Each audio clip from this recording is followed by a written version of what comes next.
From years of anxiety to warrior and mentor, Bradley Robinson created the Anxiety Project to help you end your anxiety naturally. Let's mold the new you and let's end anxiety together. Hello, everyone, and welcome back to the Anxiety Project podcast. Welcome to episode 334 of the show. I'm Brad Robinson. Today, I'm diving into fear, the anxiety response, and why we need to venture out into the unknown. This is crucial to know if you are suffering from anxiety.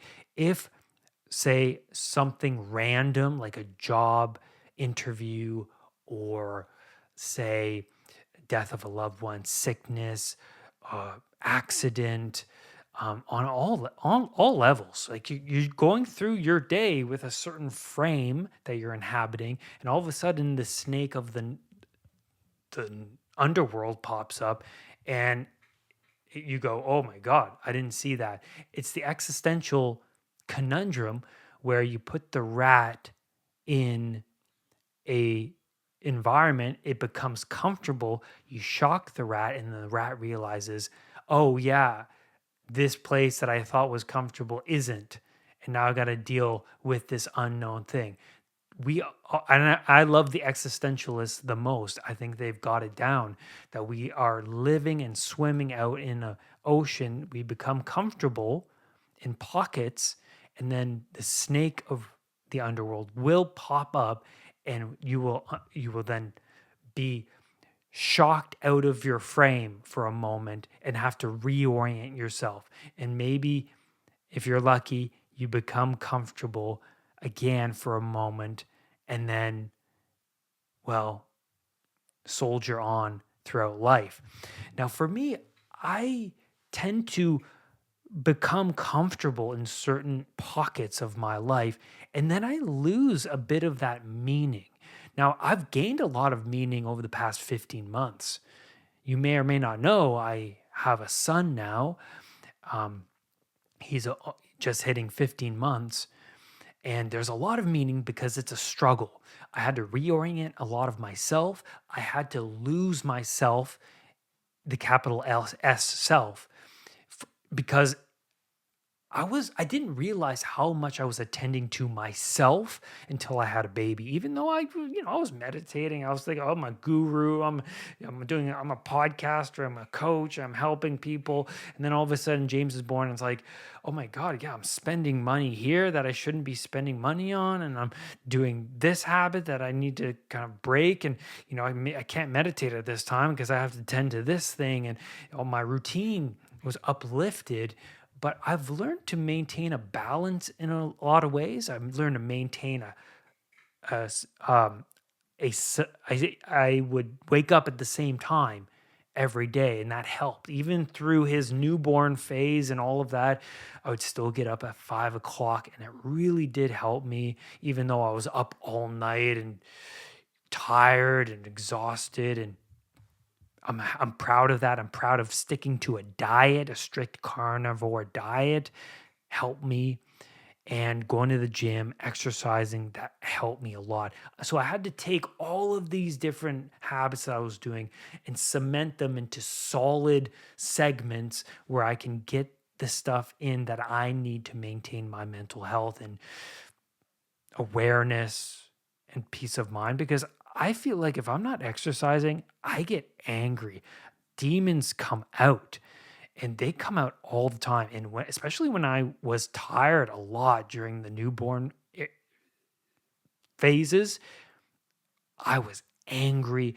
I felt the temptations of lust, and I was thinking about maybe I should watch pornography. Maybe I should just cheat. Maybe I should cheat on, eat junk food. Maybe I should sleep in. Maybe I should. And then I gave into some of those things. I let go of some of the difficult things I was doing, like the podcasting, like the videos, and I was attending to more things that I feel like were more important. I know they are more important, like James, but other things started to come in which is interesting. I started to watch more YouTube stuff that I shouldn't really be watching. I was watching movies that I shouldn't really be watching. I should be writing notes and reading more books. And so the sleeplessness really affected me. And so what I'm getting at here is in today's episode, when we are doing challenging things, we learn to adapt and we learn to discover new parts of ourselves that we didn't know existed. I was so adamant on sleep, and I still am, but I've figured out going sleepless nights, day after day after day. I realized, yeah, I can get little sleep, little to no sleep, and function pretty good. Even though my anxiety gets a little worse, I feel like if I can cement in habits during the day, then things don't get too bad. Even though I am tired, I am restless, I get angry. Things don't get too bad. The hell could be a lot worse. It's a bottomless pit into hell. So I do have a clip here for you guys from the Andrew Huberman podcast. This is the first time I've played a clip on the podcast. I'm excited about it. It's a really awesome clip. He talks about a newer part of the brain that is now known. I've talked about this on the podcast before, but I'm just going to play it. I'm not even going to describe it to you. Here you go. It pertains to what we're talking about growing, about developing, and venturing out into the unknown. Here we go. I'm going to share a little neuroscience tidbit. Love it. But I think it's one that you'll appreciate. Most people don't know this, but there's a brain structure called the anterior mid-cingulate cortex. As we pointed out before, that's a noun, it's a name, it doesn't mean anything. Right. We could call it the Cookie Monster. Right. But what's interesting about this brain area is there are now a lot of data in humans, not some mouse study, showing that when people do something they don't want to do, like add 3 hours of exercise per day or per week, or when people who are trying to diet and lose weight resist eating something. Right. When people do anything that and this is the important part, that they don't want to do. Right. It's not about adding more work, it's about adding more work that you don't want to do. Yes. This brain area gets bigger. Yep. Now, here's what's especially interesting about this brain area to me. And by the way, I'm only learning this recently because it's new data, but there's a lot of it. The anterior mid-cingulate cortex is smaller in obese people. It gets bigger when they diet. It's larger in athletes. It's especially large or grows larger in people that see themselves as challenged and overcome some challenge. Right. And in people that live a very long time, this area keeps its size. In many ways, scientists are starting to think of the anterior mid-cingulate cortex not just as one of the seats of willpower, Right. but perhaps actually the seat of the will to live. See, now we're talking. And when I learned about the anterior mid-cingulate cortex, I was like almost out of my seat. And I've been in the neuroscience game since I was 20. Now We're the we're same talking. age. And I was so pumped because I've heard of the amygdala, fear, prefrontal cortex, it's planning and action. I could tell you every brain area and I teach neuroanatomy to medical students. But when I started seeing the data on the anterior mid-cingulate cortex, I was like, whoa, this is interesting. Yep. And all the data point to the fact that we can build this area up. Yep. But that as quickly as we build it up, if we don't continue to invest in things that are hard for us, that we don't want to do, that's the part that feels so Goggin-esque Yes, sir. to me, that we don't want to do. Like if you love the ice bath, yeah, I love the ice bath, and you go from 1 minute to 10 minutes, guess what? Your anterior mid-cingulate cortex did not grow. None. Okay, so we get the idea. Anterior mid-cingulate cortex grows in size when you do something you do not want to do. Let's talk about what you don't want to do, what that means.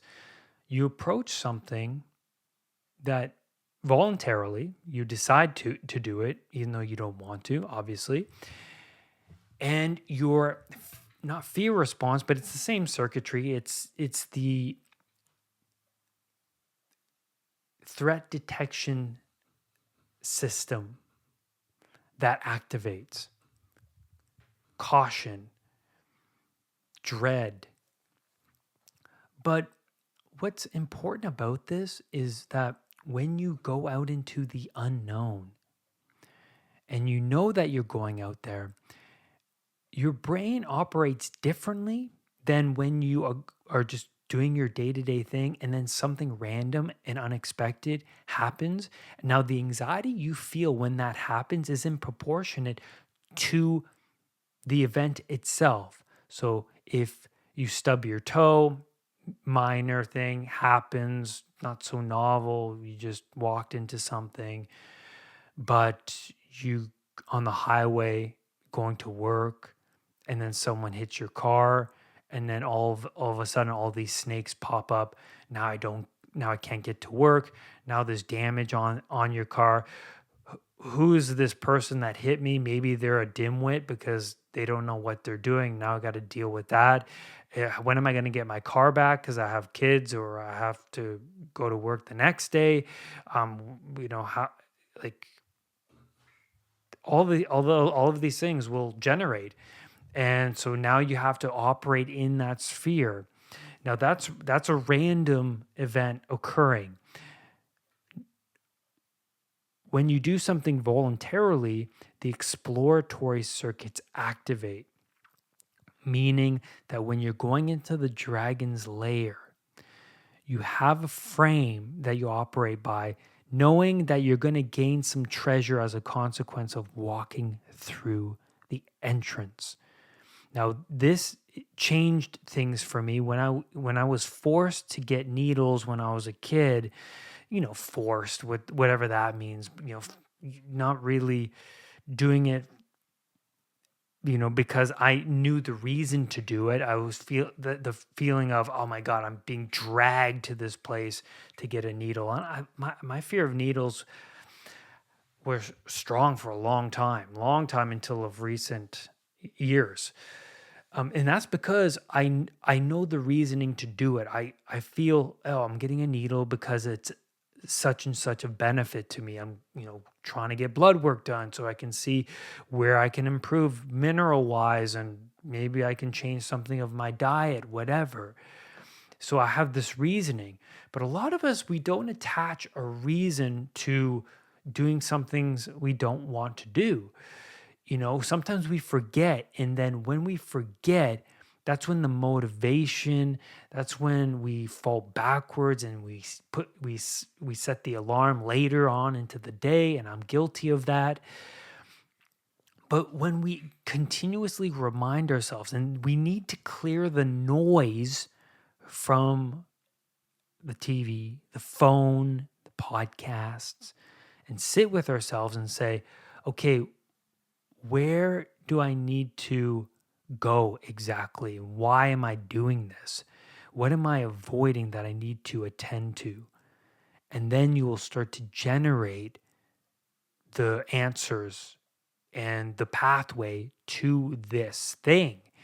When we mentally examine the areas that we're avoiding because it's difficult, or I don't really want to look there because it takes a lot of brain power and energy to sort through that, which it does, you're not going to ease yourself of that burden, and it's going to be a strikingly large dragon when you actually walk into that scenario.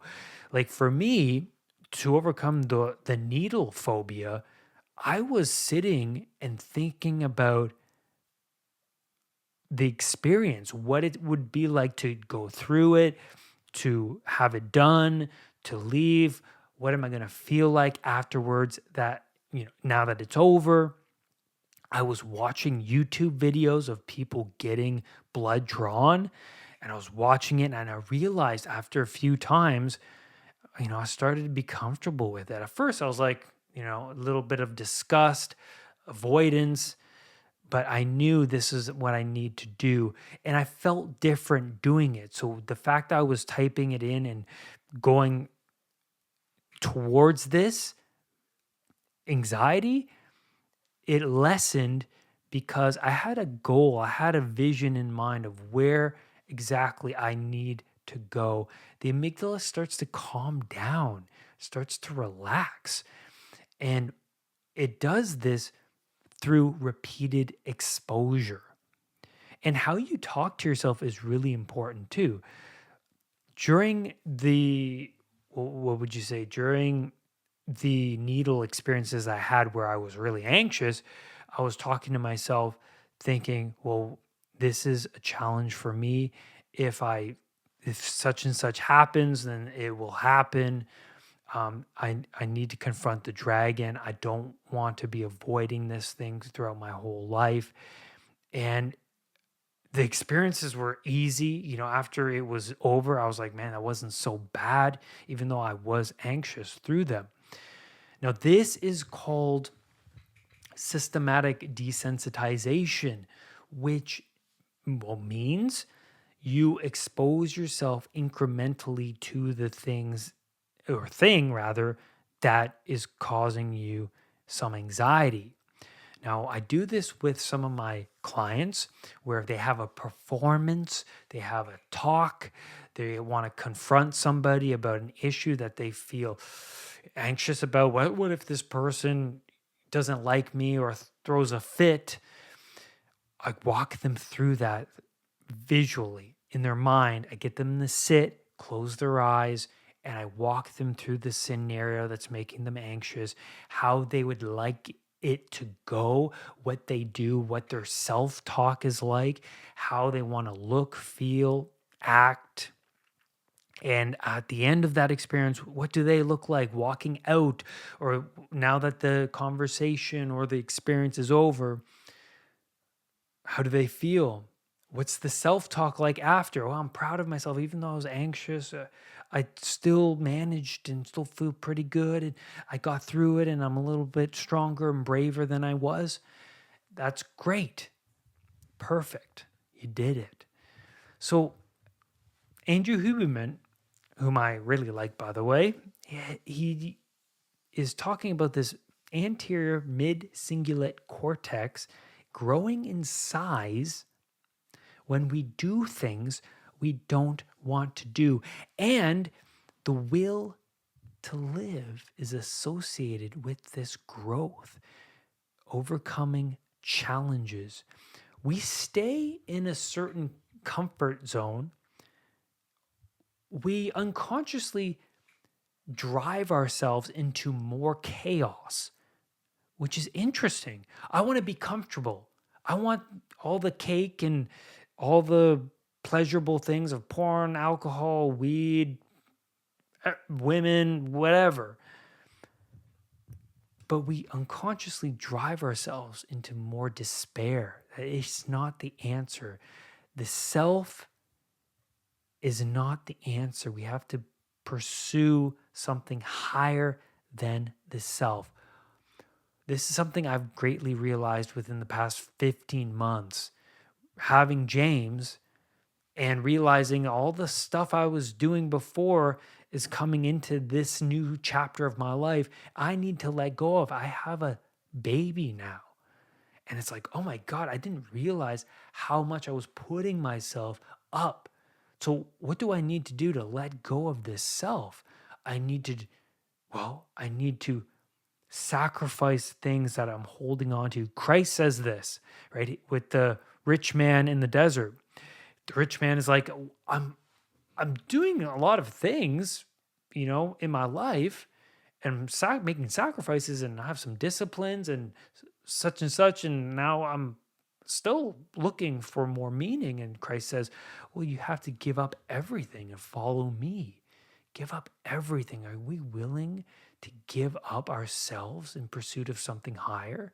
Now, Goggins, who was on that podcast, by the way, if you don't know Goggins, he's a prophet. I definitely believe he is, because he literally spends most of his life living in silence with him in his own mind, pursuing challenges that are so extremely difficult for him that, he doesn't want to get up and run. He's an ultra marathon runner.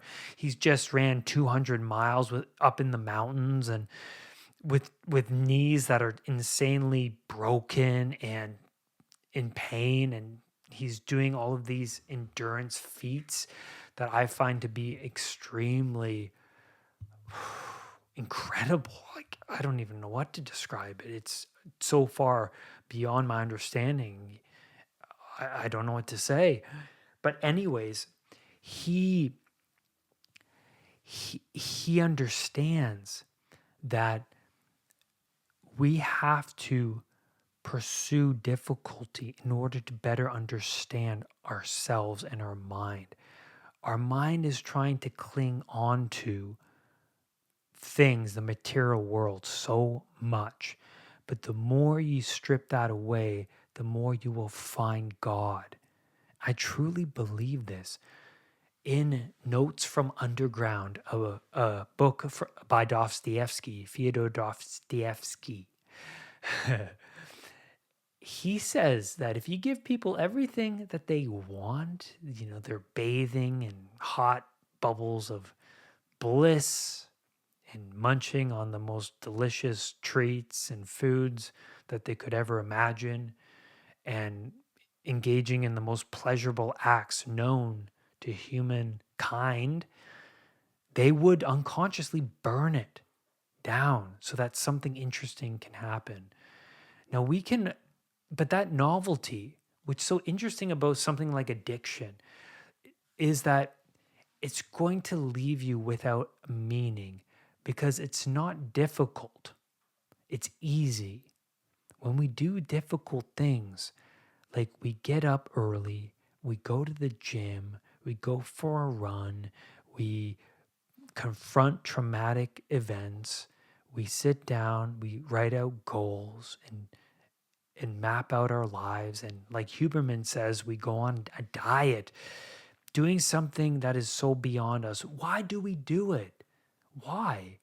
So a lot of the time I have to ask myself, getting up at 5, going to the gym, why am I doing this? Oh yeah, it's because back in high school, I just viewed myself as a thin, weak, frail looking kid with no confidence, who was insanely socially awkward. That was me. But I get up and I'm like, okay, why am I? Oh, right. I want to look fit. I want to feel confident. I want to speak to people articulately, precisely, like a razor, and to avoid words that make me feel weak and insecure. I want to look people in the eye and pay attention to them and be present. I have a son now. I want to be present. I don't want to be angry and have those bursts of anger. And, well, I have to do more. And it's interesting that the more I push myself for a temporary moment, the more I'm proud of myself, the more I can sit back with some peace and presence. Because I feel, at the end of the day, doing something difficult, I feel like I have more respect. Running or maybe walking into the dragon's lair is necessary for human growth. And how we perceive this is important, right? The frame that we inhabit is important. I love Viktor Frankl's book, Man's Search for Meaning. He talks about this frame. He watched people in the concentration camp, and the ones that survived had a meaning. They viewed their suffering as something higher, that it was a test. Goggins even talks about this as well. He believes that we're all being tested. And I believe this to be true. The more I think about it, it has to be true. It has to be. Because why did I go through the anxiety disorder? Well, I was holding on to the self for a long time. All through my 20s, it got worse. I was entertaining the self. And then what happens when you entertain the self? The self wants more. I want more of that. That was good. I really like that. What's more novelty? People who are addicted to pornography. What happens?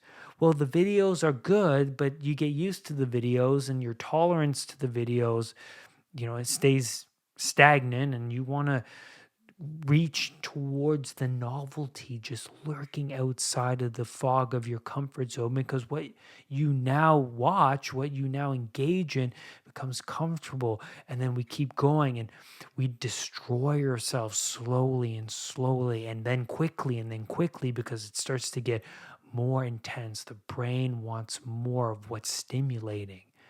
But what we don't realize is that when we go for a run instead of playing video games, we get that dopamine kick. But it lasts longer, hours longer, and there's no sense of guilt.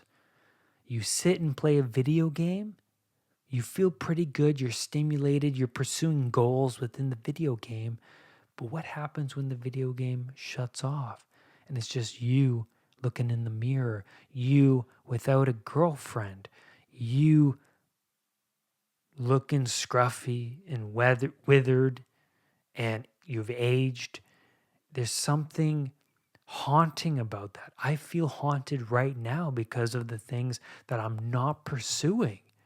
And when we look back on our lives, we want to be proud of, well, what we've accomplished. And that only comes through the difficult things that we didn't want to do. When I look back on my life, I want to feel that proud sense of accomplishment, that I didn't avoid things because there was resistance there. Goggins always talks about this pursuit towards the resistance. You're in the resistance, and what happens is you discover the treasure in the dragon's lair. The dragon always has gold. Always. What that means is in the unknown, you're going to gather new information. You're going to gather new information about you. You're going to discover that you can run longer. You can overcome the fear of, being in a job interview, the fear of flying, the fear of riding on the subway if you're an agoraphobic. And then when you tackle one thing that's causing you anxiety, it bleeds out. This is so amazing. It bleeds out into all other areas of your life, and you become braver as a whole. That is mind-blowing. When I first discovered that, it blew me away. There is a process to getting better. This is why I do this podcast, is because I learned about this process. I went through this process, and I'm continuing to grow myself. And I urge you to listen to old episodes, to constantly be a listener, because this is a step-by-step process. I'm not here to tell you to take this supplement or to buy this thing, take this medication. I'm here to tell you that you go through a process, you will unlock new areas of yourself. You will overcome baggage, release a lot of that weight that your past is pressing down onto you. We don't realize how much we are like our younger selves when we were kids, fearful of whatever it was, how much we act out the habits of our parents. We have to break away from that identity into somebody else. We have to, or you won't grow. The will to live will decrease the more you stay in comfort. The will to live will decrease the more you stay in comfort. Now, if you continuously tell yourself, I can't do it, it's impossible, and then you do it, what happens? Your frame becomes anew. Oh, I can be someone who doesn't smoke and watch pornography, or take drugs, drink alcohol. I can be like that. You know, it's daunting.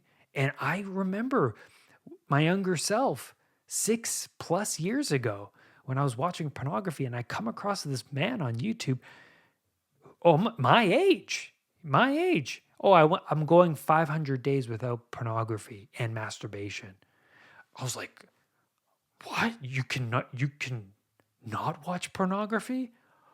And something inside of me, it's like this seed grew. Oh my God. Like, there was this feeling all through my 20s where I felt guilty watching it. But then that feeling lessens. But the more you ignore it, and then you end up with this hollow emptiness after watching pornography. And I noticed that. And so that's why I resonated with this man. He was speaking to that tiny flame that was lurking within me, that voice that was pushed down for a decade. And he literally shined a light, some sunlight on it, and it just cracked. And then now 6+ years, almost 7 years, almost 7, no pornography, no masturbation. Because I believe that we are being tested. I believe that we have more in the tank. I believe that we can do so much more. We can be so much more. And it gets boring. And there's no meaning in comfort. There's no meaning there.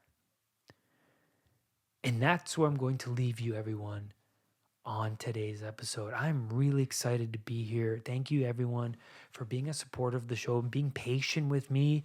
I am always thinking about you guys, and I really hope that, well, you go back, re-listen to ones that speak to you, and I try and make these episodes short but succinct, full of information that you can use every single day.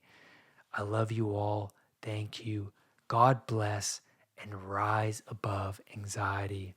I'll see you next time. Thanks everyone for listening to today's episode. Make sure to go to unpluganxiety.com and check out my anxiety recovery program. Everything that worked for me, I include in this program, including a releasing trauma exercise, meditations, a journal where you can plan and face the fears that you're not realizing that are hidden within the unconscious mind. Everything that you do in this program is unraveling the unconscious and all of the underlying fears and limiting beliefs that are holding you back from reaching your truer self. Go check that out. What are you waiting for?